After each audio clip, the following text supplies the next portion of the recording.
Hey everybody, it's Catherine here, and I wanted to show you guys my latest illustration.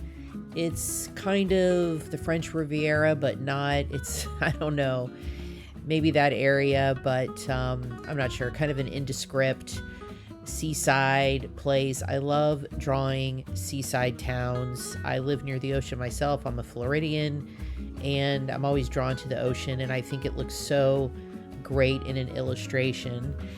So I wanted to do like a cute little seaside cafe, and I actually saw a similar illustration on YouTube with like a jazz music type thing.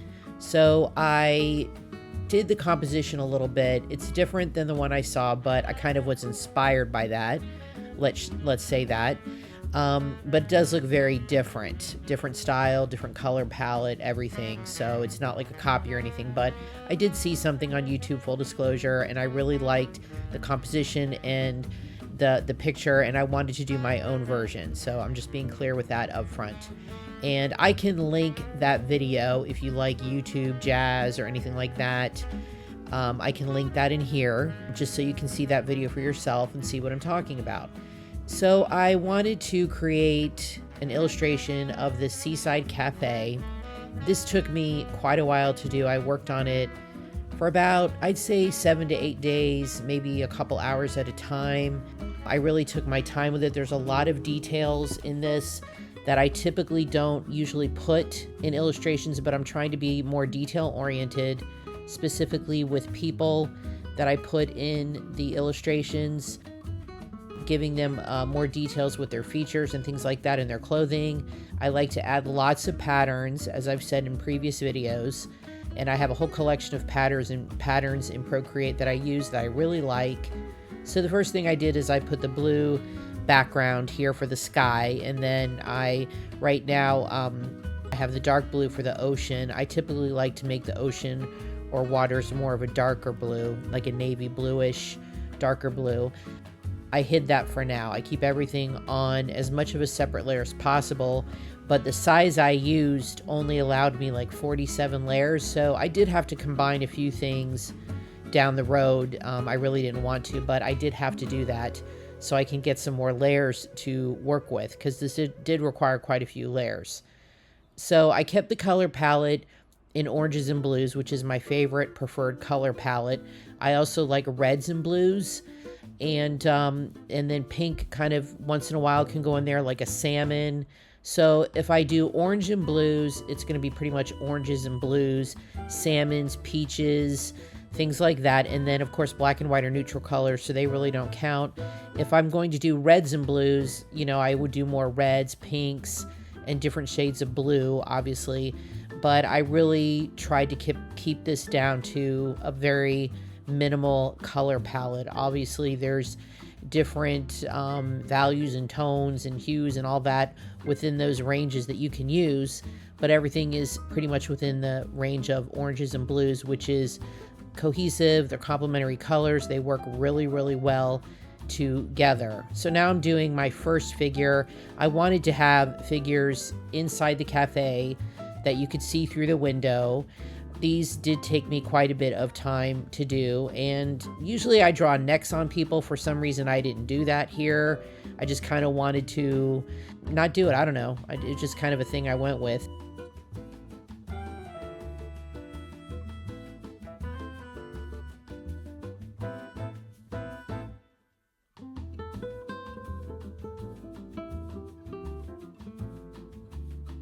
I also here am adding a teacup or a coffee cup, what have you, trying to figure out the color combo here, adding some shading underneath everything. And I like to add cute little details like hearts and swirls, stripes, things like that. I think those little details really make an illustration more special and more elevated. I'm putting her hands below the cup here. She's holding the cup, and I could have put it where she was drinking. I could do that next time, so you have a little action in the scene, which is always nice, where they're not just sitting there with, enjoying the moment. There's actually action happening. That's always something really good to do with your characters as well. Then I decided to make her a redhead because I love drawing redheads. for some reason, and with an orange palette, of course, I'm going to do that. And I thought it looked really great against the blue sweater. Here I'm trying to do like a pattern on the table here, like it's a tablecloth. And when you add a pattern over another layer, you can have a lot of fun with the blending modes. So experiment with that. I decided on this pattern. Sometimes the clipping mask doesn't work. I don't know why. And then I just reduced it down a little bit just to make it look more faded. Doing the background here, I'm keeping all of the signage and everything associated with this cafe in black. Everything's black and white, very cafe-ish. The walls, I always like to add a texture to walls and make it look like there's wallpaper. I don't like plain walls.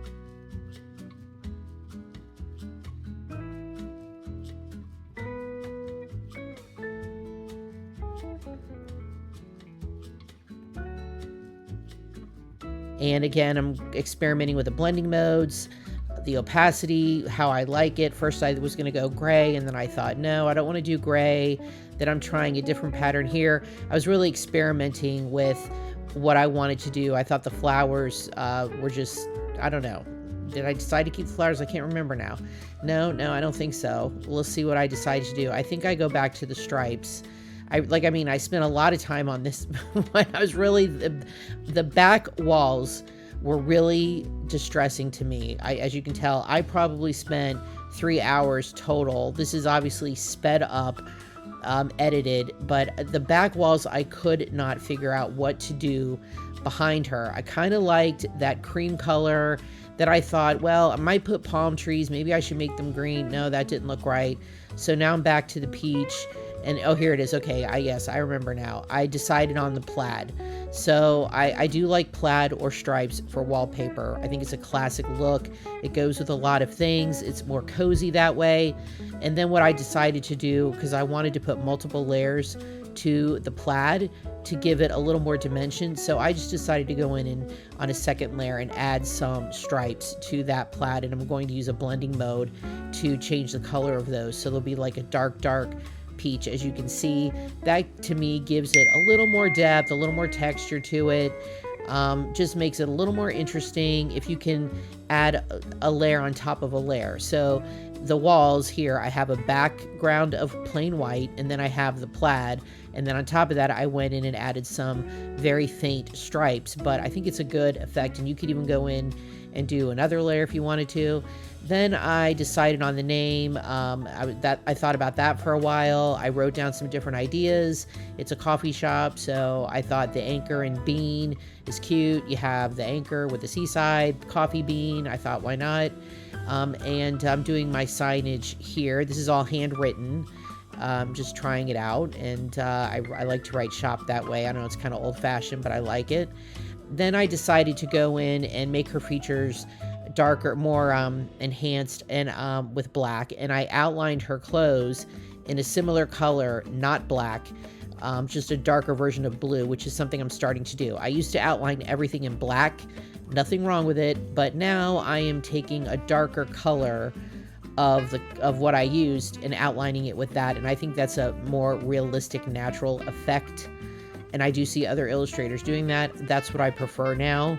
So that's a good tip. When you outline something, you don't always have to use black. You can take a darker color of that version, darker tone or value. I get those confused of the color, and you can outline it with that. Okay, so now I'm doing the pastry case. This took quite a while to do.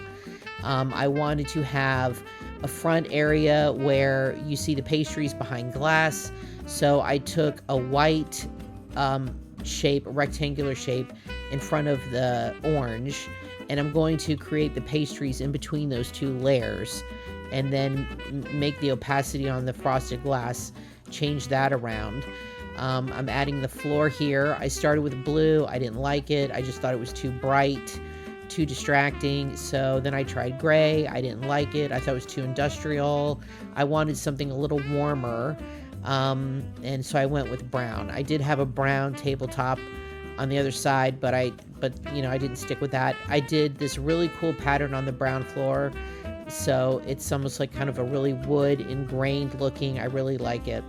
and I think it gives a little more warmth and coziness to the piece. So I have a glass, kind of a breathing, you know, when you go to a place and they have like a glass partition, I wanted to have that up there as well. So it's just white, and I really minimized the opacity on that. And then I decided, I'll draw a little cute hanging anchor here to kind of go with the name. And now I'm going to get into writing these signs.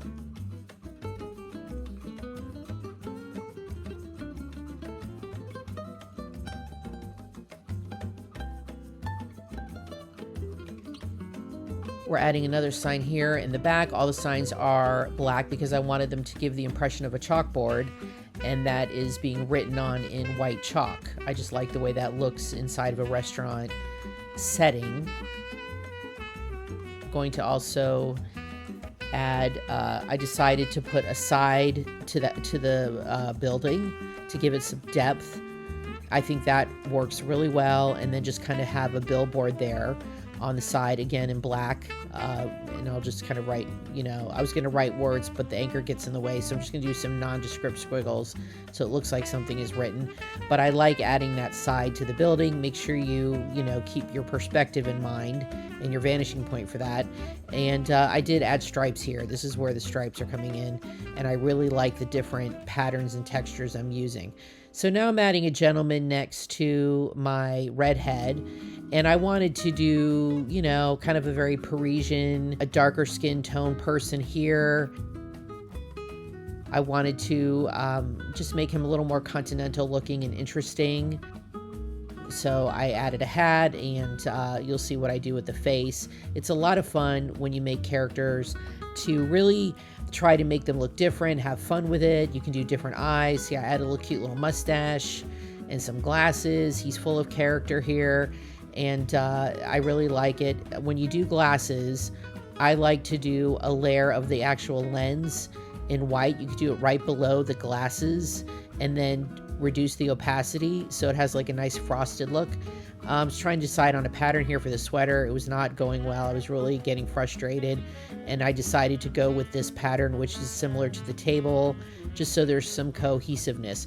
When I do a lot of patterns in an illustration, I do try to use the same 2 or 3 throughout, because otherwise it might sometimes get a little busy. So I will have repeated patterns that might be different colors, different, you know, opacities, but the pattern is the same. So now I have my shopkeeper here. She has a little bit of a neck, but not much. I don't know. I just didn't put too many necks in today, and that's okay. And she's waving at the audience, which I think is a cute feature to have. She's kind of breaking that fourth wall. Not many artists do that if you look back at art, but once in a while you see a portrait where the person's looking right at you, and I think that's fun to have.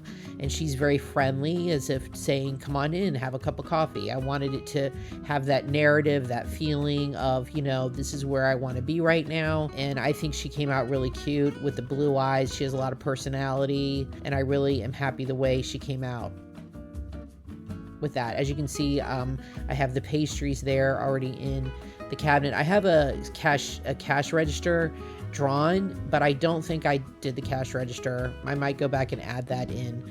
I don't think I ever added that in though. I have the sketch of it, and I think it would look great, but maybe at the time I was thinking it was too much. So that's something I can add, you know, if I decided to.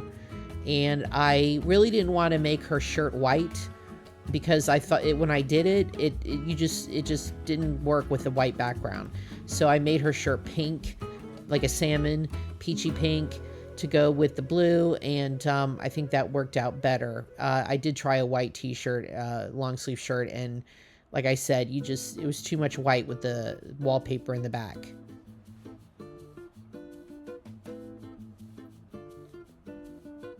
And I'm adding another pattern here. Those were hand-drawn, actually. I drew my own pattern. You can do that. You don't have to use a preset pattern brush. You can draw your own patterns, which I think is more fun, actually, and you can get really creative. Again, you see her peach shirt. I took a darker peach to outline the shirt and draw the buttons and things like that. I prefer doing that over black now most of the time. I just think it looks more professional. as you can see, I just spent a lot of time on these people. I wanted them to not be, you know how you see some folk art where, and there's nothing wrong with it, you know, in Wasaki and Jane Wooster Scott, where the characters have a really nondescript face. They're just, you know, the buildings are really the star of those pieces. And I love that kind of art. But for this one, I really wanted to give the people, you know, some personality and have some interaction with the audience and be more present, just to give a narrative, like I said, in a story and an invitation into this illustration here. Okay, so this is the final piece. The islands in the background took me a long time to do. I mean, I'm talking hours and hours and hours. I just could not get it right. And if you go to the link that I'm going to put in here of the actual video that inspired this, you will see that their islands had tons and tons of buildings. I wanted to do that, but I couldn't get it right. It was way too busy. And I did add palm trees. They look different. You see, the palm trees are not fully green. They're like a greenish blue, because I wanted to keep it with the blue tones. If I brought in green, that would be another color coming in, and I really was trying to stick to orange and blue, but I do introduce yellow and brown, so that I kind of had to do it. But I did want to introduce green. I mean, that would have been 5 colors. I'm trying to keep it as minimal as possible with the colors. I just think that's a better look. So the trees I like a lot, and I just made one tree and just copied it and flipped it, and just basically the same tree. I didn't redraw these trees. They're all from the one main tree in the front and center, and I just copied them, flipped them, and that's how you do that in Procreate. That way there's consistency, and I like it, and I really like those trees, and they are on the blue side. The islands, I added on the right a hotel. I thought that looked good. I do have yellow a little bit for the walkway. I have like a lagoon or a pool in the back, which I like. And on the other island, on the left side, it's supposed to be a church. And the yellow in the windows matches the yellow to the pathway. So there's some consistency there, and there's some symmetry with that. So tell me what you guys think. I also added some navy blue mountain like shadows to the background for depth. I really like it. I wanted to add a boat, but I just thought, no, that too much happening there with the palm trees. And there is a lady walking on the boardwalk. You can see in the foreground, she's closest to us. That also gives depth. And if you can see, I did add shadows to her and to those palm trees, which was really easy to do. You just draw them in black behind it and then minimize the opacity, or you can duplicate the figure and make a black version of it behind it and stretch it out. That's what I did. Minimize the opacity. It's super easy. Anyway, guys, thanks so much. Tell me what you think of this illustration. I had so much fun making it, and my next illustration I'm going to start working on very soon. You're really going to love it. Please leave a comment, tell me what you think, and thanks again for watching my video.